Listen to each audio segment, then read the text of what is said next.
ভারতবর্ষে ইসলামে যখন মানে ধর্মান্তরিত হওয়ার যে ঘটনাগুলো ঘটেছে ভারতবর্ষে, এমনি তো একদিন হয়নি, একটা বড় সময় তো রয়েছে। কেউ কেউ দাবি করছে জোর করে, কেউ কেউ দাবি করছে ধমক দিয়ে, চমক দিয়ে, সুলতানি মুঘল আমলে। আমি ওই দাবি তর্ক বিতর্কে যাচ্ছি না।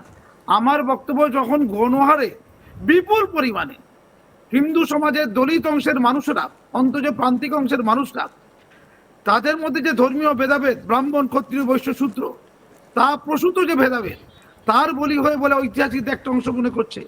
কেউ কেউ এখন আলোচনা করছে দেখি জোর করে, ভয় দেখিয়ে, তরোয়াল দিয়ে, ইত্যাদি দিয়ে ভয় দেখিয়ে। আমি ওই জায়গায় যাচ্ছি না। ওটা যদি হয়ে থাকে তার ঐতিহাসিক ঘটনা বলে আমি বলতে পারবো না। কিন্তু একটা অংশের লোক চলে যাচ্ছিল, স্বতঃস্ফূর্তভাবে চলে যাচ্ছিল, একটা অংশের নিশ্চয়ই যাচ্ছিল। যখন গণহারে চলে যাচ্ছিল তখন তাকে রোধ করেছিল কে জানেন?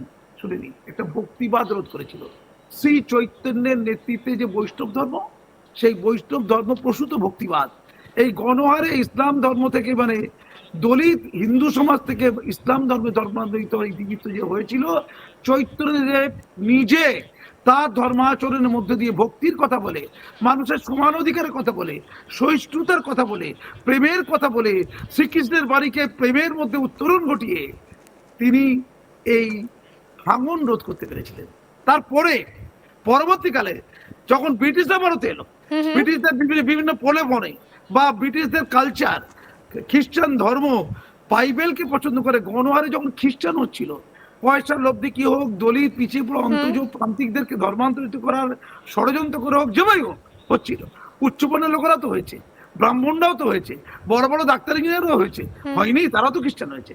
দলিত অংশের লোক যেমন হয়েছে, উচ্চ বর্ণের উচ্চ কোটির লোক, উচ্চ কিন্তু কিন্তু এইখানে গিয়েও কিন্তু মাসুম সাহেব অনেকগুলো কিন্তু ভাগ, অনেকগুলো কিন্তু বিভেদ বারবার চোখে আসছে। আপনারা অবশ্যই আমাদের সঙ্গে থাকুন।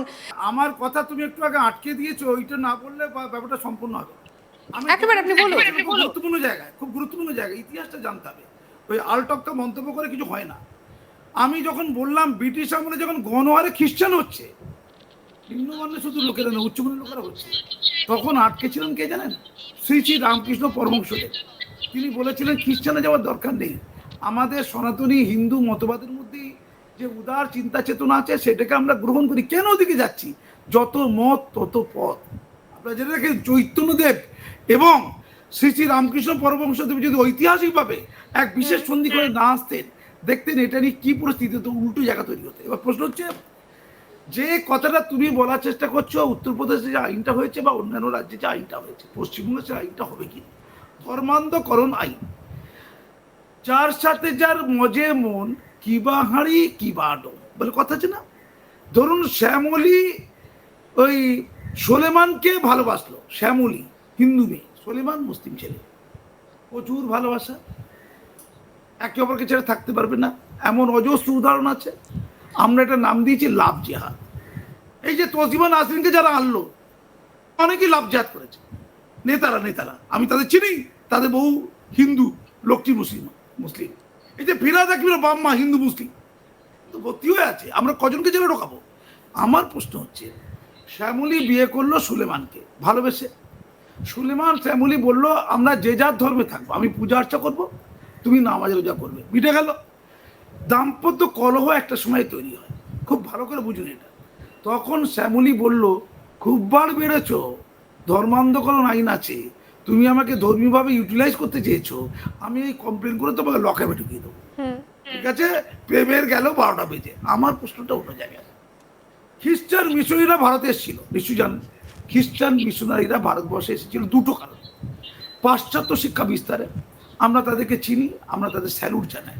আর একটা বিস্তারে, ধর্ম বিস্তারে, আমরা সেন্ট জেভিয়ার্স থেকে শুরু করে বিখ্যাত লোকদের চিনি, যাদের মূল মটো ছিল অন্তজ প্রান্তিক পিছিয়ে পড়া দলিতদের তাদের কিছু আর্থিক সুবিধা দিয়ে এবং তাদেরকে আধুনিকতা শিখিয়ে ভারতবর্ষের ধর্ম, সনাতনী ধর্ম সমাজ অত্যন্ত বন্য, অত্যন্ত বিভেদকামী এ কথা বলে তাদের খ্রিস্টান ধর্মে ধর্মান্তরিত করার একটা প্রচেষ্টা গোটা 200 বছর ধরে এই ব্রিটিশ আমলে ছিল। সেই প্রচেষ্টা এখনো চলছে বলে আমরা জানি। গ্রামকে জ্বালিয়ে দেওয়া হয়েছিল, মনে আছে?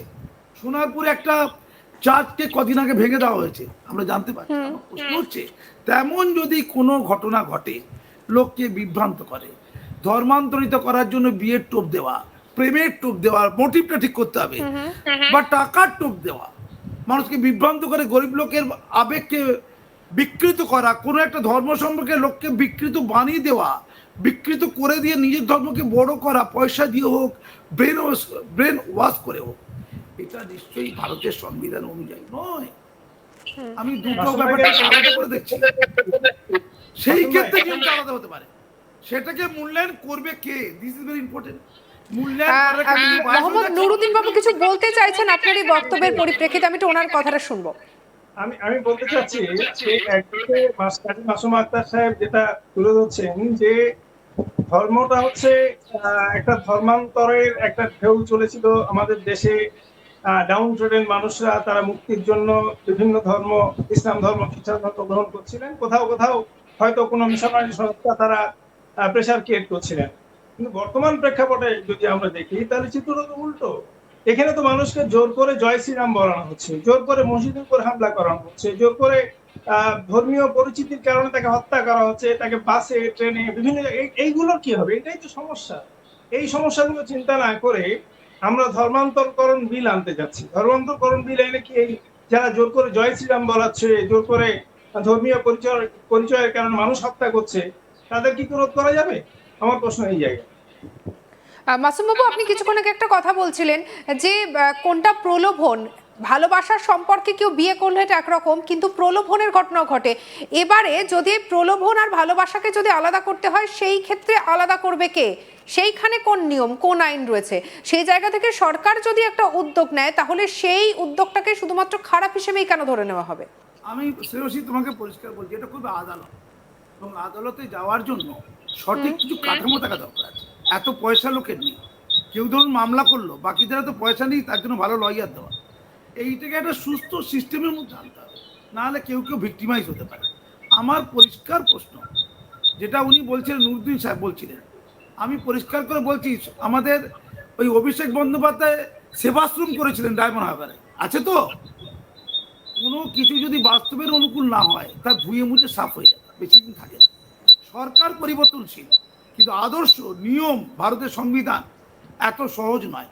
সংবিধান ভারতবর্ষের রক্ষা কবচ, দেশের রক্ষা কবচ, মানুষের মৌলিক অধিকারের রক্ষা কবচ। আমি পরিষ্কার বলছি, কোনো নিয়ম নীতি, কোনো বিধি মানুষের প্রয়োজনের ঊর্ধ্বে উঠতে পারে না। মানুষের অন্ন, বস্ত্র, বাসস্থান মানুষের প্রথম চাহিদা, প্রথম প্রয়োজন। কিন্তু এটা নিশ্চিত করে বলা যায়, জয় শ্রীরাম বলুক আর আল্লাহ আকবার বলুক, দুটো বলি পাপ হয়েছে। পাকিস্তানে আল্লাহ আকবার বলে পাপ হয়নি, হয়েছে।